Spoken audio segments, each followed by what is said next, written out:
नमस्कार, मैं हूं श्रद्धा शुक्ला। आप देख रहे हैं नई दिल्ली से बड़ी खबर। सोने चांदी के दाम में हुई बढ़ोतरी, चांदी की कीमत में 2,500 रुपये तक का उछाल। नई दिल्ली से ब्यूरो रिपोर्ट। अंतर्राष्ट्रीय बाजारों में कीमतें बनने से घरेलू बाजार में सोने के दाम बढ़ गए हैं। एमसीएक्स में सोना वायदा भाव 650 रुपये यानी 1.3% बढ़कर 50,817 रुपये प्रति 10 ग्राम पर पहुंच गया। वहीं 1 किलोग्राम चांदी के दाम 2,500 रुपये तक बढ़ गए हैं। विशेषज्ञों के अनुसार डॉलर के मुकाबले रुपये में मजबूती और अमेरिकी राष्ट्रपति डोनाल्ड ट्रंप की ओर से राहत पैकेज की घोषणा की उम्मीदों के कारण सोने की कीमतों में तेजी देखने को मिल रही है। विशेषज्ञों का कहना है कि सोने की कीमतें आने वाले दिनों में एक दायरे में रह सकती हैं। दिवाली तक सोने की कीमतों में कोई बड़ी तेजी या बड़ी गिरावट के आसार नहीं हैं। दिवाली पर भी सोना 5,000-5,2000 रुपये प्रति 10 ग्राम के दायरे में रह सकता है। अमेरिका में शुक्रवार को सोना वायदा भाव 2% के उछाल के साथ $1,925 प्रति औंस पर बंद हुए। इस बीच जो बिडेन की जीत की उम्मीदों के बीच डॉलर में 0.7% की गिरावट दर्ज की गई। अमेरिका में कम ब्याज दरें और अर्थव्यवस्था पर कोरोना वायरस के असर को कम करने के लिए सेंट्रल बैंक की ओर से मुद्रा की छपाई के कारण इस साल सोने की कीमतों में 26% की बढ़ोतरी हो चुकी है।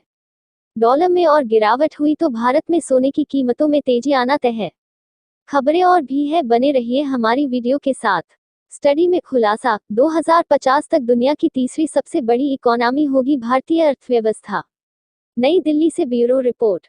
जापान को पीछे छोड़ते हुए वर्ष 2050 तक भारतीय अर्थव्यवस्था दुनिया की तीसरी सबसे बड़ी अर्थव्यवस्था बन जाएगी। भारत से आगे पहले नंबर पर अमेरिका और दूसरे नंबर पर चीन होगा। लैंसेट की एक मेडिकल जर्नल की एक स्टडी में इस बारे में जानकारी दी गई है। इस जर्नल में दुनिया भर के देशों में काम करने वाली आबादी के बारे में स्टडी की गई है। 2017 में भारत दुनिया की 7वीं सबसे बड़ी अर्थव्यवस्था थी। इसी को आधार मानते हुए इस स्टडी में कहा गया कि 2030 तक भारत चौथी सबसे बड़ी अर्थव्यवस्था बन जाएगा।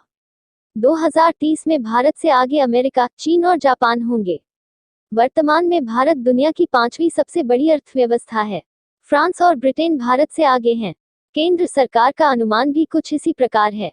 नीति आयोग के चेयरमैन राजीव कुमार ने इसी साल मई में कहा था कि साल 2047 तक भारत दुनिया की तीसरी सबसे बड़ी अर्थव्यवस्था बन जाएगा। हालांकि कोरोना वायरस महामारी और अर्थव्यवस्था पर पड़ते इसके प्रभाव को देखते हुए मौजूदा अनुमान कम आशावादी दिखाई दे रहा है। पिछले साल दिसंबर में जापान के सेंटर फॉर इकोनॉमिक रिसर्च ने अपनी एक रिसर्च में कहा था कि 2029 तक जापान को पछाड़कर भारत दुनिया की तीसरी सबसे बड़ी अर्थव्यवस्था बन जाएगा। जापान का यह अनुमान कोरोना वायरस आउटब्रेक से पहले का था। मौजूदा महामारी की वजह से अनुमान लगाया जा रहा है कि 2025 तक भारत के $5 ट्रिलियन की अर्थव्यवस्था बनने में भी देर हो सकती है। लैंसेट पेपर ने इस बात की भी चेतावनी दी है कि चीन और भारत में काम करने की आबादी में भारी गिरावट आई है। इस दौरान नाइजीरिया में काम करने वाली आबादी में इजाफा होगा। हालांकि इसके बावजूद भी इंडिया काम करने वाली आबादी के मामले में टॉप पर होगा। इसमें कहा गया कि 2100 तक भारत दुनिया भर में सबसे ज्यादा काम करने वाली आबादी बना रहेगा। भारत के बाद नाइजीरिया, चीन और अमेरिका का नंबर होगा। खबरें और भी हैं, बने रहे हमारे साथ। HDFC बैंक ने दिया बम्पर ऑफर, ट्रैक्टर, मोटरसाइकिल, किसान गोल्ड लोन पर भारी छूट। नई दिल्ली से ब्यूरो रिपोर्ट। भारत से सबसे बड़े निजी बैंक HDFC बैंक ने त्योहारों को देखते हुए ग्रामीण क्षेत्रों के लिए बम्पर ऑफर दिया है। इसके तहत अर्ध शहरी, ग्रामीण क्षेत्रों के लोगों और किसानों को ट्रैक्टर से लेकर मोटरसाइकिल और गोल्ड लोन पर भारी छूट दी जा रही है। ये ऑफर शुक्रवार से लागू हो गया है। सरकार के कॉमन सर्विस सेंटर नेटवर्क से किया गठजोड़। HDFC बैंक ने त्योहारी धमाका ऑफर हर साल की तरह इस साल भी शुरू किया है। हालांकि इस साल भारत सरकार के common service centre CSC network से गठजोड़ किया गया है ताकि बैंक देश के कोने कोने तक पहुंच सके और इसका लाभ ग्रामीण क्षेत्रों के लोग भी ले सके। ये ऑफर अर्ध शहरी क्षेत्रों के लिए भी है। Tractor loan, car loan, motorcycle loan पर खास छूट। HDFC बैंक ने अपनी इस योजना के तहत भारी छूट देने की पेशकश की है ताकि लोग कार, ट्रैक्टर, मोटरसाइकिल लोन लेकर अपने सपनों को पूरा कर सकें। इसमें CSC के तहत ग्रामीण क्षेत्रों में 1.2 लाख पंजीकृत व्यवसाय भी यह सुविधा प्रदान कर सकेंगे। यही नहीं, बैंक से जुड़े 3000 से ज्यादा स्थानीय कारोबारी भी ये सुविधा बैंक की तरफ से प्रदान करेंगे। इसके तहत 5-15% तक की छूट दी जाएगी। कैसे मिलेगा फायदा? HDFC बैंक से लोन लेने के इच्छुक लोग स्थानीय CSC पहुंचकर योजना का लाभ उठा सकेंगे। इस योजना के तहत प्रोसेसिंग फीस पर छूट मिलेगी तो EMI पर भी राहत मिलेगी। यही नहीं, समय से पहले लोन भरने वालों को भी छूट मिलेगी।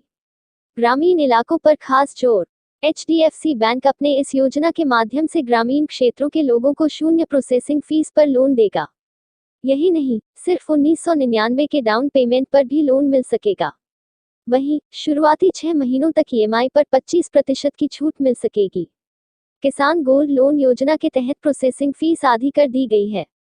ये ऑफर HDFC बैंक के 30 सितंबर से चल रहे ऑफर का 2.0 वर्जन कहा जा रहा है।